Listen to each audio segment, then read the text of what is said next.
வணக்கம் உறவுகளே, எல்லாரும் எப்படி இருக்கீங்க? நல்லா இருக்கீங்களா? நானும் நல்லா இருக்கேங்க.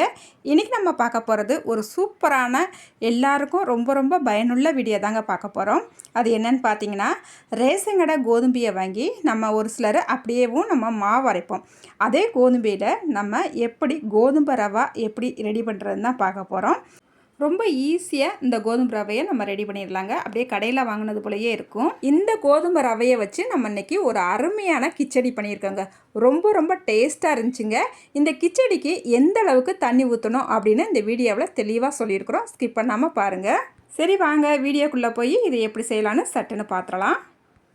நான் இன்றைக்கி ரேஷன் கடையில் வாங்கின கோதுமை 2 கிலோ எடுத்துருக்கேங்க. நல்லா புடச்சிட்டு எடுத்துருக்கிறேன். தூசிலாம் இருக்கும், கொஞ்சம் புடச்சிட்டு சுத்தம் பண்ணிவிட்டு எடுத்துக்கலாம். அதுக்கப்புறமா ஒரு 2-3 தடவை இந்த கோதுமையை நல்லா கழுவிட்டு எடுத்துக்கலாம். அதுக்கப்புறமா இந்த கோதுமை நல்லா மூழ்கிற அளவுக்கு தண்ணி ஊற்றி ஒரு 3 மணி நேரம் இதை ஊற வச்சிடலாங்க. அதுக்கப்புறமா இந்த கோதுமையை அடுப்பில் வச்சுட்டு நல்லா வேக விடலாங்க. பாருங்கள், ஒரு 15 நிமிஷத்துக்கு மேலேயே இதை வேக விடணுங்க. நல்லா வேகட்டும். இந்த கோதுமை நல்லா விரிஞ்சு சூப்பராக வெந்து வரணும். அந்த அளவுக்கு நல்லா பொறுமையாக வேக விடணுங்க. வெந்தால் தான் நம்மளுக்கு ரவை நல்லா டேஸ்ட்டாக ருசியாக இருக்கும். இப்போ நம்ம கோதுமையை வேக வச்சு ஒரு 20 நிமிஷம் ஆயிடுச்சுங்க. கோதுமை பாருங்கள் நல்லா விரிஞ்சு சூப்பராக வெந்து வந்திருக்குது. இப்போ சாதம் வடிகட்டுறது போல் இதில் உள்ள தண்ணியெல்லாம் நல்லா வடிகட்டிட்டு எடுத்துக்கிட்டேன். இப்போ இந்த கோதுமையை கொண்டு போய் மொட்டை மாடியில் நல்லா காயப்பட்டிருக்கேங்க. வெயில் நல்லா அடித்ததால் 2 நாள்லேயே எனக்கு நல்லா கோதுமை சூப்பராக முறுமுறுன்னு காஞ்சி வந்துருச்சுங்க.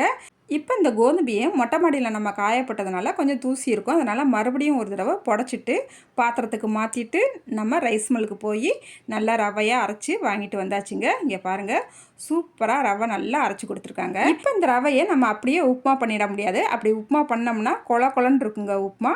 நம்ம இந்த ரவையை தனியாக சலித்து எடுத்துக்கிறணும். ஏன்னா இதில் மாவு கொஞ்சம் இருக்கிறோம், அந்த மாவு தனியாக வந்துடணும். அதனால் சலித்து எடுத்துக்கலாம். இப்போ பாருங்கள், நான் சலித்து எடுத்துக்கிட்டேன்.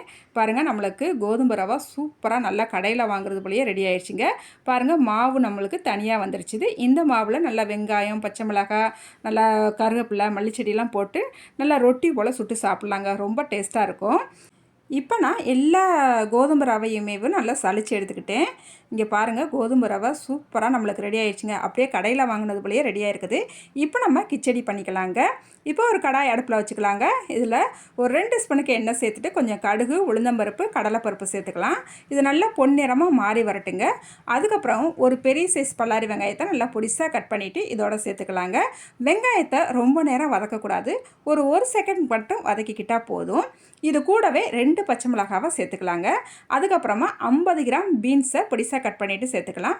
50 கிராம் கேரட்டையும் பொடிசாக கட் பண்ணிவிட்டு இதோட சேர்த்துக்கலாங்க. அதுக்கப்புறமா 2 மீடியம் சைஸ் தக்காளி பழத்தை நீல வாக்கில் கட் பண்ணிவிட்டு இதோட சேர்த்துக்கலாங்க. சேர்த்துட்டு நல்லா வதக்கலாம். கொஞ்சமாக கருவேப்பிலையும் சேர்த்துக்கலாங்க. இப்போ நல்லா ஒரு தடவை கலந்து விட்டுக்கலாம். இப்போ இந்த காய்க்கு தேவையான அளவு உப்பும் சேர்த்துக்கலாங்க. அதுக்கப்புறமா இந்த காய் வேகிறதுக்காண்டி ஒரு 1/2 கிளாஸ்க்கு தண்ணி சேர்த்துட்டு மூடி வச்சு ஒரு 2-3 நிமிஷத்துக்கு அப்படியே விட்டுறலாம். அதுக்கப்புறமா நல்லா தண்ணியெல்லாம் வற்றி நம்மளுக்கு காய் சூப்பராக வெந்து வந்துருங்க. அதுக்கப்புறமா ஒரு 1/2 குடமிளகாயை கட் பண்ணிவிட்டு நான் இதோட சேர்த்துக்கிறேங்க. பாருங்கள், லாஸ்ட்டாக நம்ம குடமிளகாய் சேர்க்கணுங்க. முதையே சேர்த்துட்டோம்னா குடமிளகாய் அதிகமாக வெந்துடும். அதனால் லாஸ்ட்டாக சேர்த்தா போதும்.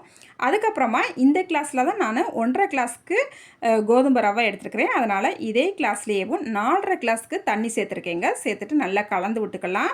நம்ம காய் வதங்கும் போது கொஞ்சமாக உப்பு சேர்த்தோம். இப்பயும் உப்பு சேர்த்துக்கலாங்க. உப்பு சேர்த்துட்டு கரெக்டான அளவாக இருக்கான்னு ஒரு தடவை செக் பண்ணிவிட்டு மறுபடியும் இதை மூடி வச்சிடலாங்க. நல்ல ஒரு கொதி வரட்டும்.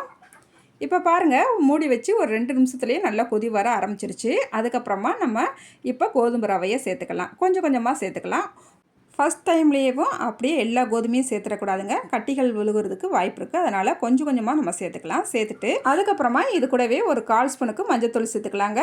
இந்த மாதிரி மஞ்சத்தூள் சேர்த்து இந்த கிச்சடி பண்ணும்போது நல்லா பார்க்குறதுக்கே கலர்ஃபுல்லாக ரொம்ப நல்லா இருக்குங்க.